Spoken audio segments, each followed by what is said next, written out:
जय श्री राम। आजकल बकरी ईद की बहुत चर्चा हो रही है और इतनी चर्चा हो रही है कि पूछो नहीं। उसमें भी काफी लोग ये कहते हैं कि तुम्हारे यहाँ भी बलि दी जाती है। हमारे धर्म को जाने बगैर हमारे ऊपर ये आरोप लगाना गलत बात है। हमारे यहाँ जो बलि का विधान है ना, वो बहुत डिफरेंट टाइप का है। हमारे यहाँ भगवान को भाव का भूखा कहा गया है।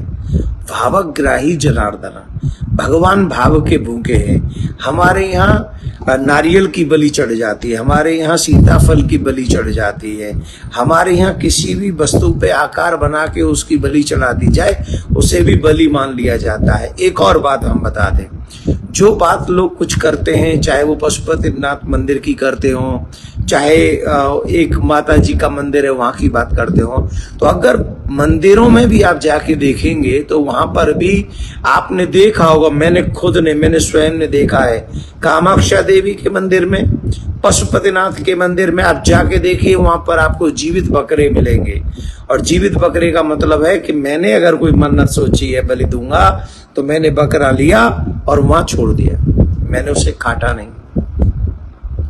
कई लोग अगर बलि चढ़ाते भी हैं तो उनका पर्टिकुलर एक स्थान है, और वो स्थान है कहां? मंदिर में। घरों में नहीं जीव हत्या होती है। पहली बात तो भगवान को जीव हत्या चाहिए ही नहीं, किसी जीव की हत्या नहीं चाहिए, बलि नहीं चाहिए उसे। आपके मन में भाव आ गया, आप चढ़ा दीजिए। और एक और बात बता दें, मेरा भगवान अगर बलि लेता है ना तो मेरा भगवान बहुत डिफरेंट टाइप का है। हमारे इतिहास में राजा मोरध्वज की कथा आती है, आप सबने सुनी होगी, कि अपने पुत्र के ऊपर आरा चलाया था मोरध्वज ने, और भगवान श्री कृष्ण ने उसे पूरा कटवा के पुनः जीवित कर दिया था। अगर इतिहास जानते हो तो ये भी सीख लो, क्योंकि भगवान पहली बात तो बलि चाहते ही नहीं, और हमारे यहाँ बलि जो दी जाती है वो पर्टिकुलर स्थानों में, मंदिरों में दी जाती हैं, तो कॉलोनियों में नहीं दी जाती, घरों में नहीं काटे जाते, सड़कों पे रक्त नहीं बहाया जाता। तो मैं ये निवेदन करना चाहता हूं कि अगर आपको बलि देनी ही है बकरे की, पहली बात तो देनी नहीं चाहिए, पर आपका धर्म है, आप दीजिए। पर धर्म है तो उसकी पर्टिकुलर एक स्थान नियुक्त कीजिए। आपकी कॉलोनी में, जिस कॉलोनी में आप रहते हैं, उस कॉलोनी में और भी लोग रहते हैं, हिंदू लोग रहते हैं, उनके बच्चे रहते हैं। वो बच्चों, तुम्हारे बच्चों को आदत हो सकती है, क्योंकि बचपन से वो देखते आ रहे हैं, रक्त बहते हुए, लोगों को, जीवों को कटे हुए।